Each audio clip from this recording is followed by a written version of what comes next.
Þetta er verkefni 14 í Excel á blaðsíðu F21. Ég ætla að setja talnaútlit á A18 til A23.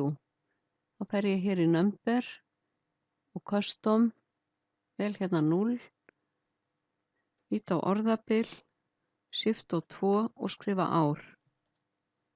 Þá stendur hér 18 ár og það kemur hér fyrir aftan. Síðan ætla ég að setja skilyrðisfall og það kemur hér í FX, finn if-fallið, og ef talan í A18 er hærri en eða jöfn og 18, sem sagt þeir sem eru eldri en 18 eða 18 ára, þá á að standa fullorðinn, annars á að standa barn. Og OK. Og ég get afritað formúluna niður og þeir sem eru 18 ára eða eldri eru fullorðnir en yngri eru börn og ég ætla að vista.